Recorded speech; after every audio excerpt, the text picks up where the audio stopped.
긴 겨울을 잘 지내셨나요? 이렇게 말씀드리기에는 날씨가 너무 춥네요. 특별 새벽기도 기간보다 더 추운 날씨, 2월달이 입춘이 지났는데도 추운 날씨인데요. 그래도 뜨거운 성령의 은혜가 날마다 이 추위를 녹이고도 남을 은혜 가운데 거하시기를 바랍니다. 여러분은 새해를 맞이하면서 이미 새해를 맞아서 2월달이 됐지만 여러분 내가 성장하고 있구나 이렇게 고백하십니까?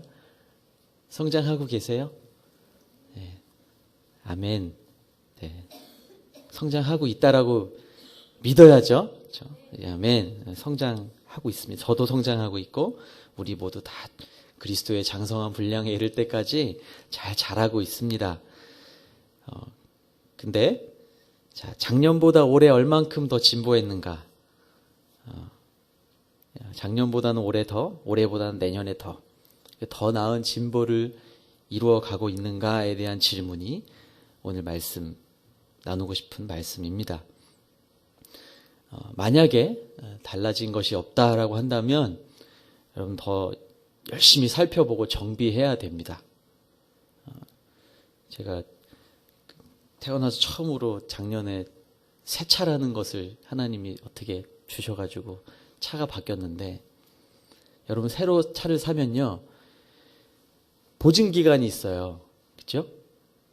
저는 보니까 자동차 회사에서 정한 게 3년 6만 킬로미터, 그때까지는 회사에서 보증을 해준다. 중요한 부분이 고장이 나면 수리를 해줄 테니 언제든 와라, 이런 거죠.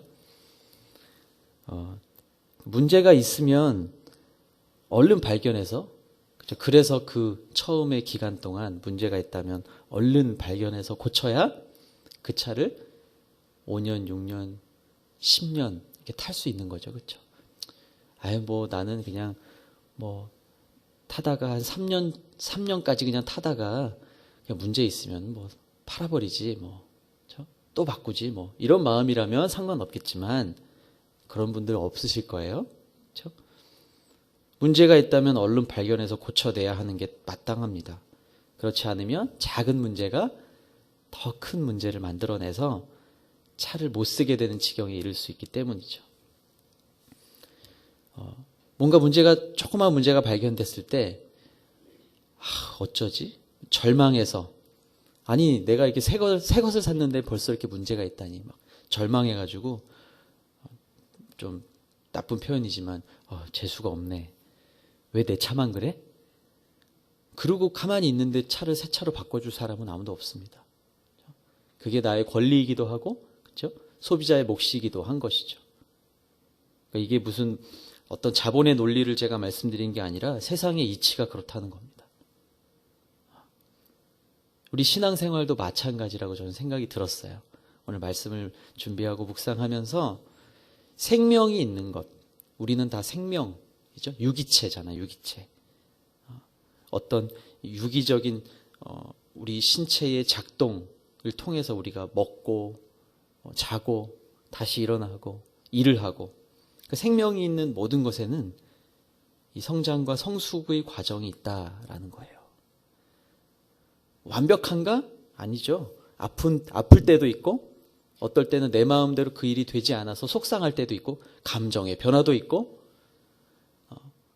사람의 생각하는 대로 완벽하진 않지만 우린 다 유기체라는 거예요. 변화도 일어나고 그 안에서 성숙도 일어나고. 여러분 작년에 담근 김장김치도 지금 계속 변화되고 있잖아요. 그렇죠? 효모가 계속 발효를 하고, 그렇죠? 호기성 세균이라고 하나요? 유식한 말로 계속 우리 눈엔 보이지 않는 그 무언가가 계속 움직여내면서 그 김치를 맛있게 만들어내고 있는 것처럼, 우리도 하나님이 만드신 유기체인데, 생명인데, 생명이 조금 문제가 있다고 해서 좌절하거나 절망해서 버려버릴 수 있나요? 그럴 수 없다라는 거예요. 병원에 가야 되고, 마음이 아플 때는 누군가 위로를 받아야 되고, 그렇죠? 우리의 영혼이 메말라 갈 때는 하나님의 말씀으로 생명수를 공급받아야 된다. 그것이 생명이 있는 모든 것의 특징입니다. 그 차가 제가 차를 좋아해서이기도 하지만 조그마한 문제가 발견이 됐어요. 그래서 제가 보증 기간 안에 얼른 고쳐야지. 그리고 지난 월요일 날 고쳤습니다. 뭐 중요한 부분은 아니었지만 이게 문제가 있을 수 있겠다. 그래서 아니나 다를까 이게 시간이 지나면 문제가 있을 수 있으니 바꿔드리겠습니다. 그렇죠? 얼른 바꿨습니다. 여러분, 구원받았다라는 것은, 구원은 하나님의 전적인 은혜이죠. 하나님의 은혜이지만 한 가지 더 우리가 반응한 것도 있는 거죠. 하나님의 은혜 앞에 우리가 반응한 것으로 구원은 이루어졌습니다. 우리 모두는 다 구원받았습니다. 믿으시나요? 아멘. 다 구원받았어요. 그런데 구원받은 것으로 끝나는 것이 아니라 믿음의 성숙과 성장은 계속해서 일어나야 된다라는 거예요. 만족하지 마십시오라는 말이 아닙니다. 우리가 구원받았으니 온전한 구원을 이루기 위해서 끊임없이 양육받고 훈련받고 기도하고 그래서 점점 더 성숙한 믿음 그리고 완성된 구원을 향해서 나아가야 한다라는 사실이죠. 그것을 우리는 어떻게 표현합니까? 그리스도를 닮아간다라고 표현하죠. 올해 우리 교회의 표어가 바로 이런 것입니다. 그리스도께서 내 안에, 내가 그리스도 안에. 내가 그리스도를 닮아간다라는 거죠. 닮아가다 보면, 내가 닮아가기 위해서 애를 쓰다 보면 나의 생명, 내가 가진 내 안에 있는 믿음이 점점 성장하고 성숙해져 간다라는 사실입니다. 구원은 그렇게 하나님의 은혜와 우리의 반응으로 이루어졌습니다. 그렇기 때문에 구원받은 우리에게 있어서 변화와 성숙은 선택의 문제가 아니다. 그거는 필수이다. 여러분, 왜 예배해야 됩니까? 왜 우리가 이웃을 사랑하는 일에 우리가 왜 봉사해야 되고, 왜 성경을 공부해야 되고, 왜 여러분 그 소중한 시간을 나누어서 OBC, 베이직 큐티, 오디오 북클럽 이런 걸 왜 해야 될까요? 변화와 성숙은 선택이 아니라 필수이기 때문에 그렇습니다. 이 교회는 이렇게 시키는 게 많아. 아니요. 아니면 그것이 없더라도 어떤 형태로든 하나님 우리에게 요구하시는 것, 변화와 성숙. 그렇다면 하나님이 기뻐하시는 성숙한 신앙이란 무엇일까요? 제가 오늘 말씀 제목에 이미 결론을 다 넣었습니다. 성도의 지정의. 이 지정의가 균형 잡힌 신앙이 성숙한 신앙이라는 거죠. 여러분은 성도의 지정의가 균형을 잘 이루고 계신가요? 참 이 균형을 이렇게 이루기가 쉬운 문제만은 아닙니다. 알지만 오늘 세 가지를 한번 살펴보면서 여러분 다 아시는 내용일 거예요. 많이 들어보셨던 내용일 수도 있습니다. 네, 올해 다시 이렇게 수요 예배를 시작하는 이 자리에서 교회 표어, 우리에게 주신 표어도 마음에 한번 새기시면서 성도의 지정의, 어떻게 하면 균형 잡힌 신앙을 우리가 성장시켜 나아갈 수 있을까라는 말씀 잘 한번 나누었으면 좋겠습니다. 자, 첫 번째는 지이죠. 첫 번째는 지. 이것은 하나님을 알기 위한 성경 말씀입니다. 알지자이죠. 알지자. 말씀은 영적인 양식입니다. 밥을 먹지 않으면 우리 몸이 자라지 않는 것처럼 영적으로 성장하려면 날마다 말씀을 가까이 하고 양식으로 삼아야 합니다. 마태복음 4장 4절에서 예수님이 이렇게 말씀하셨어요. 예수께서 대답하셨습니다. 성경에 기록됐다. 사람이 빵으로만 사는 것이 아니라 하나님의 입에서 나오는 모든 말씀으로 산다. 여러분, 밥을 먹지 않으면 의욕이 안 생기잖아요. 그렇죠? 물론 금식기도, 나의 그런 의지까지도 다 내려놓고 그걸 의지 삼아서 하나님의 뜻을 구하는 금식기도도 하지만, 그만큼 우리가 먹지 않으면 우리 의욕, 우리의 힘도 빠지고 우리의 의욕도 사라지는 것이죠. 그것처럼 신앙생활에 말씀이 없으면 귀찮아지는 거예요. 여러분 잘 생각해 보십시오. 말씀이 없어지면요, 교회 가는 게 귀찮아지기 시작해요. 너무 적나라한 표현인가요? 교회 가기 귀찮아지는 거예요. 왜냐하면 의욕이 없어지기 때문에. 밥을 먹지 않으면 우리의 육체의 의욕이 사라지는 것처럼, 여러분 말씀이, 삶에서 말씀이 점점 사라지고 멀어지면 이제 교회가 귀찮아지는 그런 상황을 맞이합니다. 그리고 힘들어지는 거예요. 이건 뭐 교회에서 열심히 무슨 사역을 하면서 지쳤다, 저 지쳤어요, 그런 말이 아니고요. 말씀이 내 안에서 점점 사라지면요, 내 영, 깨어서 주님을 찾아야 하는 그 영이 이제 귀찮아지는 거예요. 영의 의욕이 빠져나가는 거죠. 여러분 그런 경험 혹시 있으신가요? 교회는 오는데 말씀이 자꾸 멀어질 때, 그때는 설교 듣는 것도 귀찮아질 때가 있어요. 다 그 얘기가 그 얘기인 것 같고, 저번에 들은 얘기가 좀 더 낫네. 귀찮아지는 거예요. 그리고 그걸 내가 이제 내 지가 이제 잘못된 방향으로 작동되면서 판단하고 평가하고, 이제는 순장님 만났을 때도 순장님이 인도하는 것들도 이제 불편하게 느껴지고, 우리 순장님 큐티 하는 거 맞아? 막 이렇게 되고. 웃으시는 분들은 다 경험하신 거라고 제가 생각하겠습니다. 여러분 매일 규칙적으로, 그래서 밥을 먹듯이 말씀도 규칙적으로 읽고 묵상을 해야 되는 거죠. 멋있는 큐티 하십시오. 여러분 큐티를 잘 알아야 합니다. 베이직 큐티도 공부하셔야 됩니다. 그렇죠?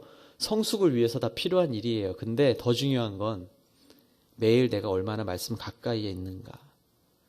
저도 생명의 삶을 못 필 때가 있어요. 바빠서, 아니면 너무 지쳐서 힘들어서 거기에 열심히 멋있게 묵상을 쓰고 적용을 쓰고 그렇게 못할 때도 있어요. 근데 그럼에도 불구하고 내가 그날 얼마나 하나님 말씀을 내가 한 절이라도, 아니면 한 장이라도 보려 하고 또 보기 위해서 애쓰고 또 그 말씀을 내가 가까이 하는가. 얼마나 내가 매일매일 밥을 먹듯이 하고 있는가. 주야로 묵상하는가. 그것이 우리 신앙생활에 있어서 가장 중요한, 하나님을 알기 위한 성경 말씀을 가까이 하는 것, 그것에서 변화와 성숙이 시작된다라는 거예요. 베드로전서 2장 2절에도 이렇게 기록합니다. 베드로전서 2장 2절. 갓난 아이들 같이 신령하고 순전한 젖을 사모하십시오. 이는 여러분이 구원에 이르도록 자라게 하려는 것입니다. 말씀을 사모해야 구원에 이르도록 자라게 된다라는 논리이죠. 여러분 아이들이 젖을 사모하는 것처럼 말씀을 사모하십니까? 그냥 이 자리에 나오는 것도요, 정말 이 순전한 마음으로 나오는가, 매일매일 나올 때마다 여러분 점검하셔야 되는 거예요. 물론 기대감, 예배를 통해서 내가 받을 은혜, 오늘 또 내가 찬양하면서 은혜 받고, 내가 오늘 너무너무 만나고 싶은 분 만나서 같이 교제하고 하는 것도 중요하지만, 내가 갓난아이 같이 신령하고 순전한 젖을 사모하는 마음으로 나오는가. 그래서 매일 우리가 예배의 자리마다, 오늘 이 시간뿐만 아니고 예배의 자리마다 우리가 기억하고 점검해야 한다라는 거죠. 또한 더불어서 이 말씀을 듣는 것으로 또 끝나는 게 아니라 배우는 자리에 참여해야 합니다. 예배의 자리를 소중히 여기고 큐티, 1:1 양육, 순예배를 통해서 말씀이 나를 세워가게 해야 되는 거죠. 말씀이.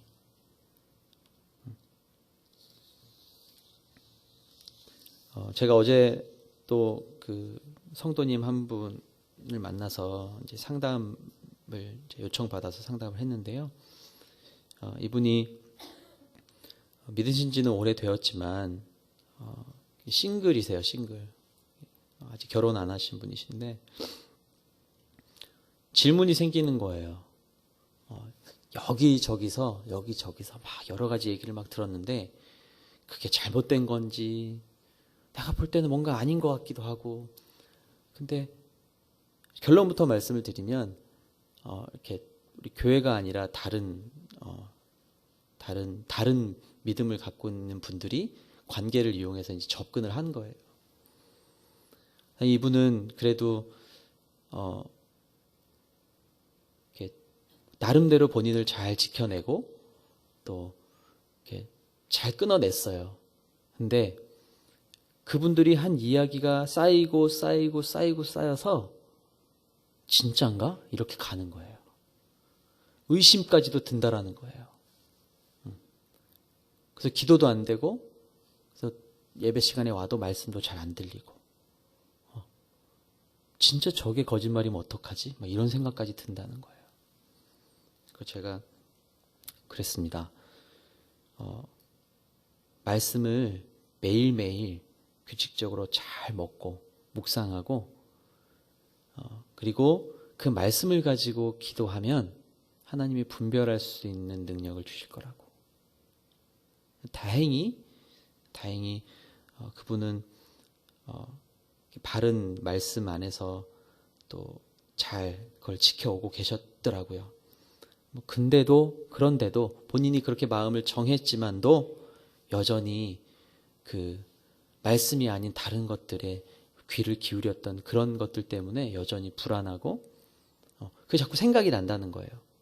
여러분, 이게 중요한 거예요. 그래서 듣는 게 중요하고 그래서 내가 보는 말씀이 중요한 거예요. 말씀이 다 나오잖아요. 근데 그 말씀을 뭔가 자기 이성이 작동하는 대로 자꾸 해석해내려 하고, 물론 많은 신학자들이 이 말씀을 또 연구하고 또 문서학자들이 연구하고 해서 이 말씀의 뜻은 무엇일 거다라고 모두가 다 믿음으로 받아들일 수 있는 수준에서 우리가 그러한 것들을 배우고 또 그런 것들을 또 우리가 OBC에서도 막 어떤 그런 신학적인 지식들도 배우잖아요.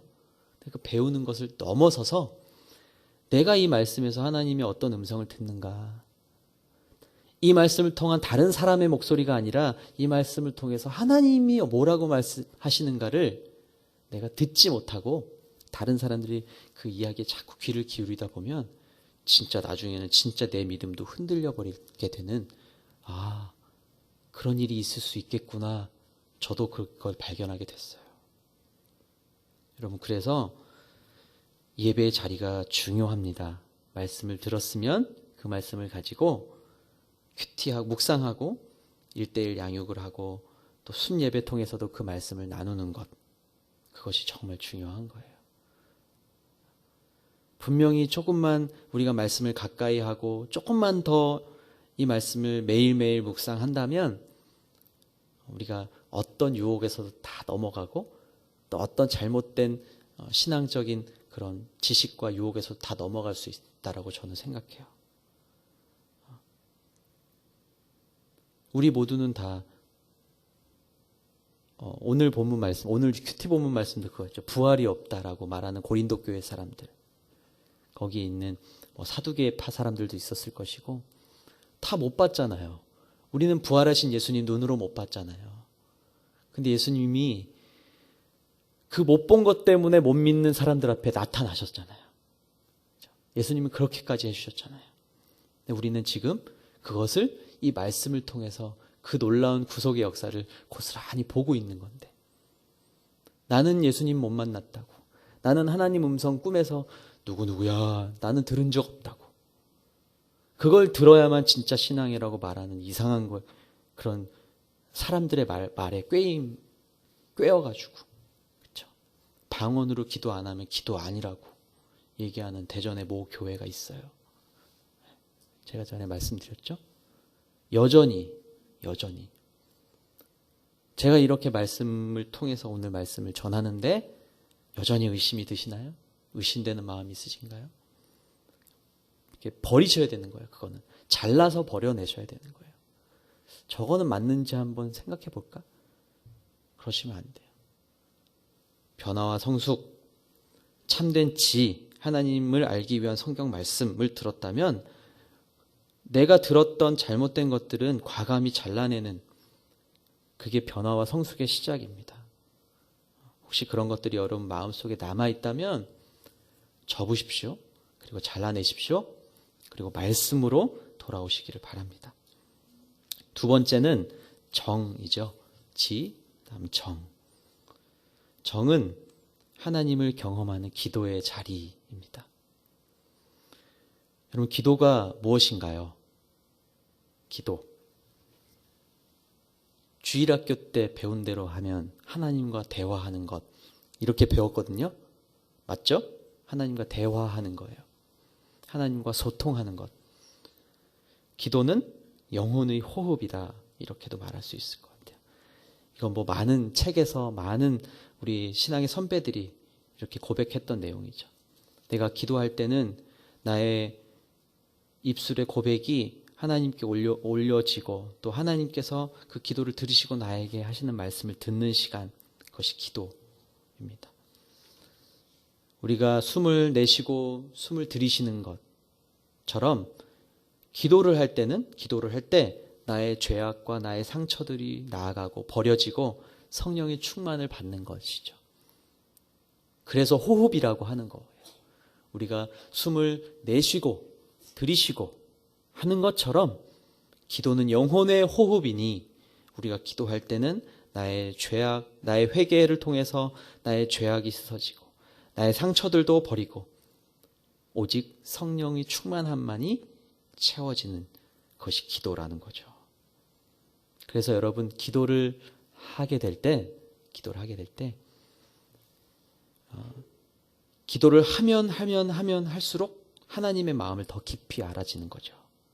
나에게 하나님이 원하신 게 뭘까? 그리고 나를 통해서 행하실 하나님의 나라를 이루어 가게 하시는 거예요. 여러분, 기도가 바로 그 힘을 얻는 순간이라는 거예요. 기도하면 하나님의 마음을 알게 되고, 그리고 그 하나님의 마음을 안 내가 하나님께서 나를 통해서 행하실 일들을 이루어 가게 할 만한 능력과 힘을 얻는 것, 그것이 기도이다. 여러분, 그런 기도를 하고 계신가요? 아니면 그냥 이렇게 막 목소리로만 외쳐지는 기도를 하고 계신가요? 이게 쉽지 않은 문제입니다. 쉽지 않아요. 저도 진짜 이 기도가 하나님께서 이 기도를 정말 온전히 들으시고 하나님의 그 뜻이 나를 통해서 이룰 것을 나에게 확신으로 또 힘과 능력으로 실제하는 힘과 능력으로 주실 것을 내가 구하면서 기도하고 있는가? 아닐 때가 많다. 위험할 때가 많다. 제가 솔직하게 고백하는 거예요.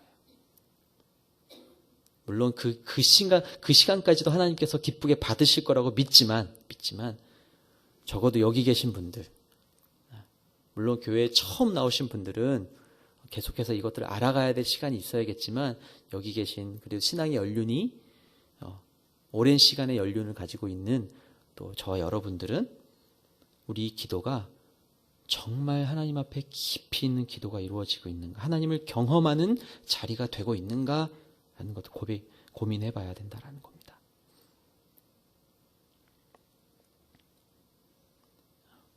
단순히 시간만 채우는 것도 아니고 요술램프 문지르는 듯한 기도도 아니고 하나님께서 내게 주셨으면 싶은 것들을 나열하는 기도도 아니고 내 걱정과 근심을 털어놓기만 하는 것으로 끝나는 기도가 아니고 온전히 나를 통해서 이루어 가실 하나님의 나라를 이루어 가실 그 주님을 바라보고 그 그 주님 앞에서 호흡하는 시간이 되고 있는가라는 질문입니다. 사랑하는 여러분, 우리의 기도가 하나님을 경험하는 자리가 되기를 축복합니다. 기도 시간, 기도 잘하십니까? 그것보다 내가 앉아서 주님의 임재 앞에 앉아있는 그 자리가 진짜 기도의 자리가, 하나님을 경험하는 기도의 자리가 되고 있는가 돌아볼 수 있게 되기를 바랍니다. 세 번째, 의입니다. 지, 정, 의. 의는 무엇일까요? 의. 뜻의자죠? 뜻의자. 우리의 의지라고 하기에는 좀 너무 좁은 의미이고요. 저는 이렇게 써봤습니다. 하나님을 믿고 하나님의 도를 따르는 순종의 태도이다. 여러분, 하나님 믿으시죠? 아멘. 근데 진짜 하나님의 도를 따르고 계십니까? 라고 묻는다면 저도 아주 빠르게 답하지 못할 수 있을 것 같아요. 하나님 믿습니까? 구원 받으셨습니까? 아멘 해요. 근데 진짜 여러분 그 하나님의 도를 따르는 순종의 삶을 살고 계십니까? 묻는다면 저도 부끄러운 모습을 발견하게 된다라는 거예요. 현실에서 우리가 경험하는 모든 문제들, 고난의 문제, 고통의 문제, 그렇죠? 여러분 삶 가운데 있는 재정의 문제, 관계의 문제, 많은 문제들이, 자녀의 문제, 그렇죠? 많은 문제들이 있어요. 이런 문제들은요 피할 수 없어요. 실존이잖아요. 실존. 내가 이 땅을 디디고 살아갈 때 실존의 문제예요. 먹고 사는 것, 그렇죠? 자녀들을 먹여야 살려야 하는 것, 가정을 끌고 가야 되는 것, 그리고 누군가가 아파서 병원 가서 그걸 치료를 받아야 되는 것, 고통의 문제들, 고난의 문제들, 내가 원치 않은 일들도 있는데 그것들 마주해야 되는 것, 그건 실존의 문제예요. 인간의 실존. 우리가 이 실존은 피할 수 없는 실존인데 이거를 어떤 태도로, 하나님을 믿는 믿음 안에서 어떤 태도로 그것들을 따라갈 것인가, 그거를 감당해낼 것인가에 대한 거예요. 성경의 많은 인물들 그리고 성경의 역사들을 보면 고난을 통해서 하나님의 뜻을 알게 되고 그리고 그것이 변화의 원동력으로 삼게 되는 것을 보게 됩니다. 성경의 모든 이야기가 다 그렇죠. 그래서 고난이 하나님의 훈련의 도구이자 변장된 축복이다라고 말하는 분들도 있습니다. 하나님을 믿고 하나님의 도를 따르는 순종의 태도. 저 하나님 믿어요. 하나님 믿습니다. 믿습니다 이러죠. 믿습니다 안 하고.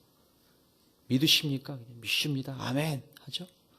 근데 정작 우리의 실존의 문제에 있어서는 진짜 하나님 믿는가? 이게 그럴듯한 말인데 전혀 다른 문제예요. 여러분 하나님 믿으시죠? 그럼 여러분 고통 속에 계신 하나님도 믿으시나요? 아멘? 아멘. 저는 이걸 의라고 생각해 봤어요. 의. 지, 정. 지, 정까지는 알겠어요. 지, 하나님의 말씀. 오케이. 정, 기도의 자리. 진짜 하나님을 깊이 대면하는 기도의 자리. 오케이. 의, 하나님을 믿고 하나님의 도를 따르는 순종의 태도인데 그럼 뭐가 진짜 의인 것인가? 순종, 이 의라고 한다면 여러분 진짜 하나님이 내가 원하지 않는데 하나님께서 이걸 원하셔서 그 길을 기꺼이 따라갈 수 있는가? 그럼 내 의가 진짜 하나님의 도를 따르는 순종의 태도에 부합한 의인가? 날마다 고민하셔야 돼요. 날마다. 교회 공동체를 섬기는 일, 교회에서 성가대로, 교사로, 찬양대로 봉사하는 일, 1:1 양육을 하는 일, 모든 것들이 다 내가 진짜 균형 잡힌 신앙인으로서의 의의를 온전히 가지고 있는가? 하나님 믿는데, 하나님 믿는 거는 의심하지 않아요. 구원받은 것도 의심하지 않아요. 근데 진짜 지정의가 균형을 이룬 신앙, 성숙한 신앙인으로 가기 위한 바른 의, 하나님의 도를 따르는 순종의 태도가 제대로 내 안에 있는가? 갈팡질팡하죠. 저도 마찬가지입니다. 저도 바라는 게 있고요. 제 육신은 바라고 원하는 것들이 저기에 막 저렇게 가고 있을 때가 있어요. 제가 아까 말씀드렸잖아요. 저 좋아하는 거 되게 많다고. 그리고 우리가 예수님 믿기 때문에 버려야 할 것들, 포기해야 될 것들이 얼마나 많아요. 교회 다니니까 하지 말아야 될 것들이 너무 많아요. 교회 다니는 거 어렵네. 근데 우리가 하나님의 도를 따르기 위해서 기꺼이 그것들을 버리고 따르겠다라고 하는 게 우리의 의의죠. 하나님의 의의를 말하는 게 아니라 내 의의를 말씀드리는 거예요. 지정의에서 그 의의를 말씀드리는 거예요. 성경의 역사를 보면서 이야 대단하다. 아브라함 대단하다. 요셉 대단한걸? 요나, 욥 대단하다. 그렇게 말씀 듣고 설교 말씀 듣고 은혜 받았어. 와 나도 욥처럼 살아야지. 근데 진짜 우리의 의는, 진짜 교회 다니는 우리의 의는 어떠한가? 이거는 빼고 설교하는 사람들이 너무 많은 거예요. 그거는 욥의 의죠. 아브라함의 의죠. 근데 진짜 여러분 지금 잠시 여러분의 가정과 여러분의 일터와 여러분이 처해 있는 일을 한번 떠올려 보십시오. 여러분 은행에 남아있는 여러분의 대출 잔고를 생각해 보십시오. 현실의 문제, 실존의 문제잖아요. 이것들이 관계없어, 필요 없어, 다 필요 없어. 그런 허무주의의 신앙이 아니라 그런 거를 내가 짊어지고 이 땅에서 먹고 살고 이 땅에 주어진 100년의 삶을 살아가는데 진짜 내가 그 안에서 물질이든 내 자녀이든 내 교회 생활이든 모든 것들이 하나님의 도를 따르고 있는가?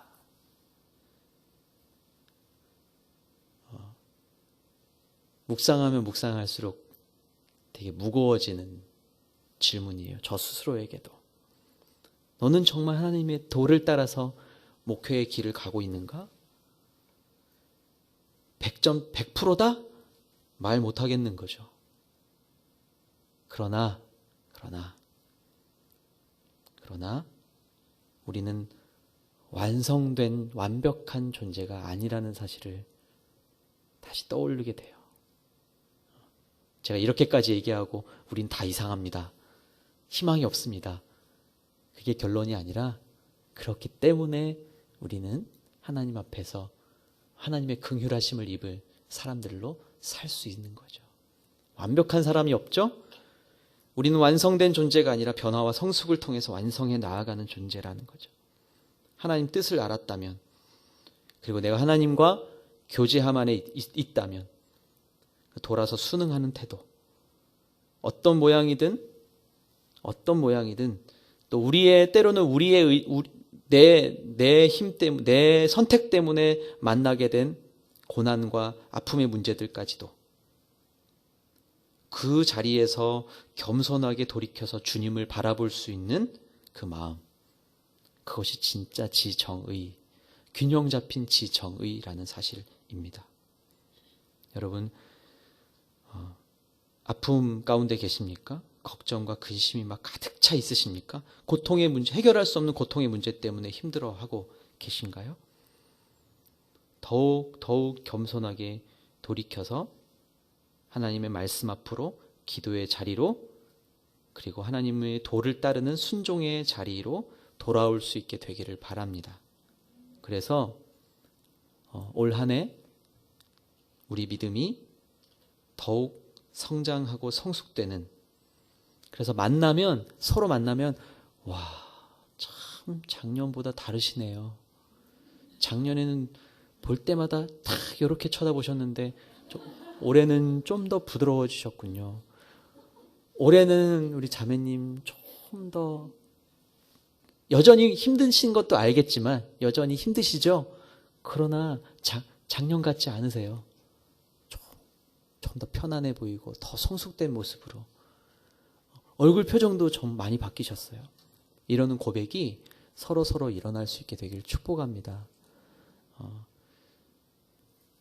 제 얘기하고 마칠게요. 제가 이렇게 원래 이런 모습이 아니었다고 제가 한번 말씀드렸었나요? 저희 20대, 지금은 40대잖아요. 20년도 더 20년 전이에요. 20대, 저희 20대 때는요, 제가 지정의가 아주 불균형이었던 것 같아요. 그렇다고 뭐 지가 뛰어났냐? 그것도 아니에요. 그냥 모태신앙이니까 들은 풍월이 있어가지고 이렇게 지정의가 있으면 지만 이렇게 딱 높아져 있는 사람. 그렇죠? 또 이렇게 공부도 못한 건 아니었다고 말씀드렸잖아요. 그렇죠? 이렇게 그러니까 뭐든지 제가 알고 있는 거에 비춰보고 제가 알고 있는 지식, 제가 보고 제 나름대로 해석한 그 말씀으로 정죄하고 비판하고 판단했던 사람이었었어요. 그래서 표정도요, 늘 이랬어요, 진짜. 늘 이렇게, 늘 힘이 들어가 있었어요, 눈에. 제 20대 때 제가 대학생 때 사진을 보면요, 지금이랑 전혀 달라요. 지금은 전혀 힘이 없죠, 눈에? 이렇게. 따뜻한 표정이잖아요. 그때는 너무너무 날카롭고, 제가 보아도, 제 스스로 보아도 제 얼굴이 아닌 것 같은. 시간이 지나고 이 지정의가 하나님께서 어떤 거는 깨부시고 어떤 것들은 막 더하게 하시고 의도치 않는 그런 기도의 자리로 저를 몰아가시고, 그렇죠? 그리고 어떤 강력한 하나님 음성으로 나는 사람들의 손길을 통해서 이 하나님의 도를 따르는 태도에 대해서 훈련시키시고, 그러면서요, 하나님께서 이걸 균형을 맞춰 가시는 것을 경험하게 됐어요. 실제적으로 경험하게 됐어요. 실제적으로. 아, 하나님 나를 이렇게 만들어 가시는구나. 아니, 막연하지 않고요. 실제적으로. 누군가가 나를 통해서 말을 하면 형제님은 이러이러한 게 조금 부족해 보이시네요. 막 말하시는 거예요. 막 고통스럽죠. 들을 때 고통스럽고 자존심도 상하고 네가 뭔데? 보니까 당신 나보다 좋은 학교 안 나왔는데 뭘 아는 척이야. 나 엄마 뱃속부터 교회 다녔는데. 이게 작동하는 거죠. 끊임없이 부딪히고 갈아지고 넘어지고 기도도 잘 못했어요. 그럴 때는 기도도 더 안 돼요. 열받아. 열받아 진짜. 지가 뭘 안다고. 지가 목사하면 다야? 목사님한테 그런 얘기를 들었다는 걸 말씀드리는 거예요. 어렸을 때. 지가 청년부 전도사하면 다야? 하나님이 그거를 고통스럽게 깎아 나가시는 걸 제가 경험을 하게 되고, 하나님이 이렇게 내 삶을 인도해 가시는 거를 정말 하나님 살아계시구나. 살아서 역사하시는구나. 그걸 하나님께서 보여주셨어요. 여러분은, 이 자리에 있는 분들은 그만큼의 균형이 없는 분들은 저는 없다고 생각해요. 이미 하나님께서 지정의의 균형을 잘 만들어 가고 계시고 이미 그 자리에 와서 앉아 계신다라고 믿습니다. 네. 그러나 우리는 절대로 완벽한 존재가 아니기 때문에 끊임없이 올 한 해도 변화와 성숙을 향해서 열심히 달려갔으면 좋겠습니다. 거기에는 저도 포함되어 있는 거고요. 우리 모두, 우리 대전 온누리교회 모든 성도들 다 포함되어 있는 것입니다. 정말 오늘 말씀에 제가 본문을 다시 읽지 않은 건요, 여러분 한번 묵상하셨으면 좋겠어서, 원래는 이 4장, 오늘 디모데전서 4장 이렇게 한 장을 다 읽고 싶었어요. 네. 뒷부분 15절 16절만 우리가 읽었는데요, 그 앞에 말씀도 다 읽으셨으면 좋겠고요. 지금 사도 바울이 디모데에게 권면의 말씀, 사도 바울의 말년이 쓴 편지예요. 아시죠? 디모데서는 바울이 이제 말년에 선교 여행을 다 마치고 쓰는 편지예요. 우리가 이것들을 실천하고 꾸준히 행하여라. 그래서 내 진보가 모든 사람에게 나타나게 하여라. 이렇게 권면합니다. 앞에 이것들을 실천하고, 이것들은 뭘까요? 말씀을 읽고 가르치는 일, 그리고 은사를 소중히 여기는 것, 그 모든 것들이 다 포함되어 있는 거예요. 경건에 힘쓰는 것, 이것들을 꾸준히 실천해라, 이 말을 디모데에게 하고 있는 겁니다. 오늘 이 권면이 하나님의 음성이 되어서 저와 여러분들에게 들려지기를 주의 이름으로 축원합니다. 아멘. 기도할까요? 말씀을 붙들고 함께 기도하겠습니다. 기도할 때